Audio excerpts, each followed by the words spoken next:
হ্যাঁ রত্না, কি ভাবছো? রাজুর কথা।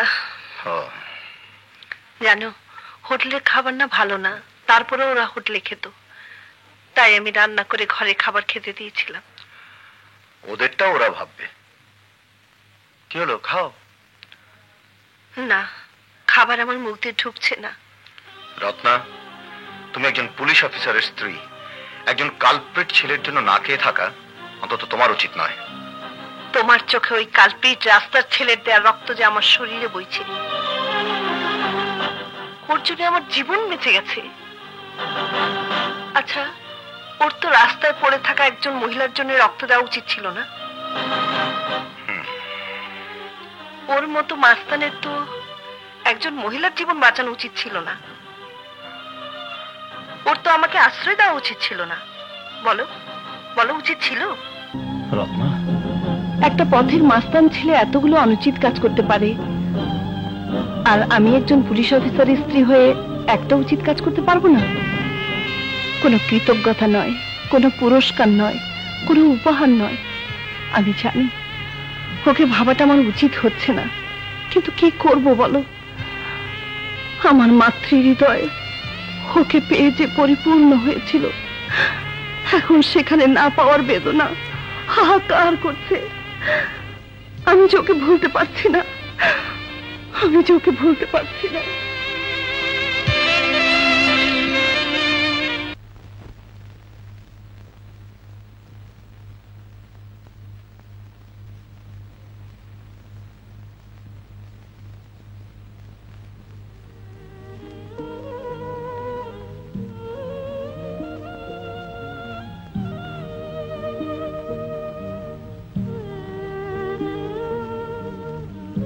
মা, আমার জীবনে তুমি কেন এসেছিলে মা? তুমি না এলে যে ভালো হতো। আজ আমার একই হয়েছে, তোমাকে না দেখে আমার এক মুহূর্ত ভালো লাগে না। তোমাকে ছাড়া যে আমি ঘরে থাকতে পারি না।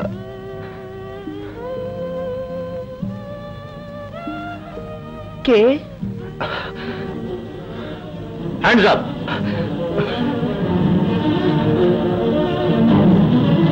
রাজু, তুই? দেখো দেখো রত্না, দেখো আমার অভিজ্ঞতা যে বিফলে যায়নি। দেখো, যে চোর গুন্ডা মাস্তানের জন্য তুমি চোখের পানি ফেলেছো, সে আজ তোমারই বাড়িতে চুরি করতে এসেছে। যাকে তুমি জামিনে মুক্ত করেছো, সে তোমাকে রিক্ত করতে এসেছে। বল রাজু, তুই এখানে কেন এসেছিস? ও আবার কি উত্তর দেবে? একটা চোর রাতের গভীরে একটা বাড়িতে কেন আসে তা তুমি বুঝতে পারছো না? কয়লা ধুলে ময়লা যায় না রত্না। তোমার স্নেহ আর মমতার প্রতিদান দিতে আজও এসেছে তোমারই ঘরে চুরি করতে। একদিন তুই আমাকে বাঁচিয়েছিলি, আমাকে আশ্রয় দিয়েছিলি, মা বলে ডেকেছিলি। আমি তোকে নিজের সন্তানের মতো মনে করেছিলাম, ভেবেছিলাম তুই ভালো হয়ে যাবি। আর আজ তুই এসেছিস আমার বাড়িতে চুরি করতে? তুই চোর! কত টাকা তোর দরকার? যা নিয়ে যা, এগুলো দিয়ে আমি তোর রক্তের ঋণ শোধ করে দিলাম। যা নিয়ে যা।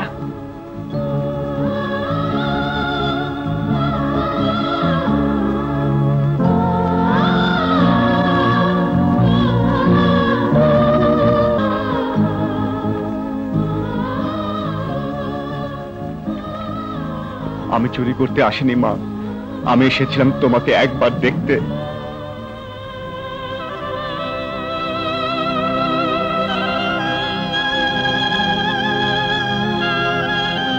তুমি ছাড়া যে আমার কিছুই ভালো লাগে না। তোমাকে ছাড়া জীবনটাকে মনে হয় ধুধু মরুভূমি। জীবনে মাকে দেখিনি, তোমাকে আমি মা বলে জেনেছিলাম। মা, তুমি না বলেছিলে মা আসল নকল হয় না, মা হয় শুধু মা? রাজু, রত্না, একটা চোর গুন্ডা সন্ত্রাসীর কথা শুনে, ওর মিথ্যে চোখের পানি দেখে তুমি ওকে বিশ্বাস করতে পারো, কিন্তু আমি ওকে বিশ্বাস করতে পারি না। আজ আমি তোমাকে শেষবারের মতো বলে দিচ্ছি রাজু, আজকের পর যদি তোমাকে এই বাড়িতে আর দেখি, তবে তার পরিণাম ভালো হবে না। এসপি সাহেব, আপনার চোখে আমি শুধু একটা চোর গুন্ডা মাস্তান সন্ত্রাসী, কিন্তু একবারও ভাবতে পারছেন না যে আমিও একটা মানুষ, আমিও কারো সন্তান। আজ যদি আমি আপনার সন্তান হতাম তাহলে পারতেন এভাবে দূর দূর করে তাড়িয়ে দিতে? পারতেন না এসপি সাহেব, পারতেন না। সন্তান সে যত খারাপই হোক, তার পিতা মাতার কাছে সে চোখের মণি, সে যে পরম ধন, প্রাণের আপনজন। আমি চাচ্ছি এসপি সাহেব, তবে একটিবার পুলিশ অফিসার হিসাবে নয়, একজন পিতা হিসাবে ভাবুন। নিজের বিবেকের কাছে প্রশ্ন করুন, একজন পিতা কি শুধু শাসনই করে নাকি তার সন্তানকে ভালোবাসে? এ বাড়িতে আর কোনোদিন আসবো না মা, এ বাড়িতে আর আসবো না, কোনোদিন আসবো না, কোনোদিন না, কোনোদিন না। রাজু, রাজু শোন, যাও ওকে ধরে এনে রক্তাক্ত করে দাও, জেল দাও, ফাঁসি দাও। রত্না, সারা জীবন শুধু শাসন করতে শিখলে, স্নেহ আদর করতে শিখলে না, কাউকে বুঝতে চেষ্টা করলে না, কাউকে জানতেও চেষ্টা করলে না। তোমার শাসনের জন্য আজ আমি সন্তান হারা এক দুঃখিনী মা।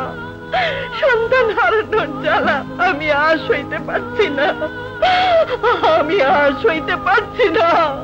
ফিরিয়ে দাও, ফিরিয়ে দাও আমার সেই সন্তানকে, ফিরিয়ে দাও।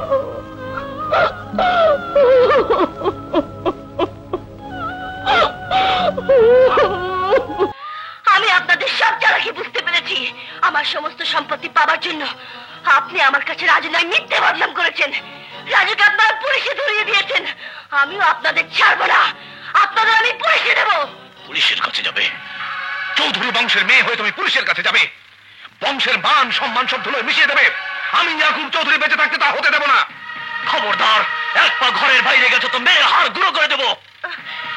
মেরে তোমরা আমাকে আটকে রাখতে পারবে না, তোমাদের আমি পুলিশে দেব। আমি তোমাদের কাউকে ছাড়বো না, আমি তোমাদের কাউকে ছাড়বো না।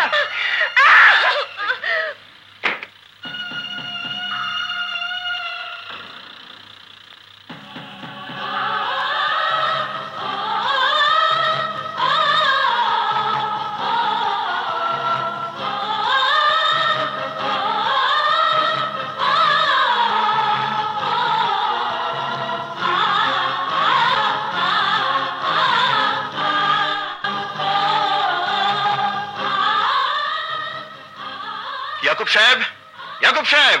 আরে এসপি সাহেব, আপনি কখন এসেছেন? আরে আমার একটা খবর দিতে তো পারতেন। এই ছবিটা এখানে কোত্থেকে গেল? ছবি? এই ছেলেটা কি? এই ছেলেটা একটা বেগম মাসার, সে এক ইতিহাস। এই ছেলেটা ভাইজানের গাড়িতে অ্যাক্সিডেন্ট করে স্মৃতি হারিয়ে এখানেই বড় হয়েছে। বসুন স্যার, বসুন। ইয়ে, আমার ভাইজানের মন খুব নরম ছিল, তাই তিনি তাকে নিজের ছেলের মতো মানুষ করতে চেয়েছিলেন। নিজের মেয়ে রুবির সাথে মিশতে দিয়েছিলেন, কিন্তু সে যে এত খারাপ তখন জানতে পারি নাই। খারাপ? হ্যাঁ স্যার, বড় হয়ে এই ছেলেই সম্পত্তি দখল করতে চেয়েছিল। বাপ মায়ের ঠিক নেই যে ছেলের, সে রুবিকে বিয়ে করতে চেয়েছিল। এটা সেই ছেলে যে রুবিকে উঠিয়ে নিয়ে যেতে চেয়েছিল। আপনি এসে পরে বেঁচে গেছে। ওর নাম রাজু মাস্তান। রাজু মাস্তান? তাহলে তাহলে রাজু মাস্তান আমার খোকা। খোকা? হ্যাঁ খোকা, খোকাই আমার হারিয়ে যাওয়া ছেলে রাজু। আমি আমি আপনার ছেলে? বাহ বাহ বাহ বাহ বাহ। লাবু শুনেছিস? আরে বুলেট শুনেছিস? আমি নাকি ওনার ছেলে। কিছুদিন আগে আপনার স্ত্রী এসে ছেলে বলে ডেকেছিল, আর এখন আপনি এসেছেন ছেলে বলে ডাকতে। ওসব রংডং রাখুন, গ্রেপ্তার করে হাত করা পরিয়ে দিন। আজ লোহার হাত করা দিয়ে নয়, কোন কঠোর শাসন দিয়ে নয়, ভালোবাসা দিয়ে, স্নেহ মমতা দিয়ে তোকে আমি নিতে এসেছি বাবা। হায়, আমার বুকে হয় খোকা। চুপ করুন, এখানে আপনার খোকা বলে কেউ থাকে না। আমি রাজু, রাজু মাস্তান। রাজু, তুই আমার খোকা। ছোটবেলা তুই রাগ করে বাড়ি থেকে চলে এসেছিলি, অ্যাক্সিডেন্ট করেছিলি চৌধুরী সাহেবের গাড়ির সাথে। না না, সব মিথ্যে কথা। না খোকা না, এসব মিথ্যে নয়, সত্যি। আমি তোর বাবা, তুই আমার ছেলে খোকা। বিশ্বাস হয় না? তাহলে চল, চল আমার সাথে। আমি তোকে প্রমাণ দিচ্ছি তুই আমার ছেলে খোকা। হায় হায় আমার সাথে।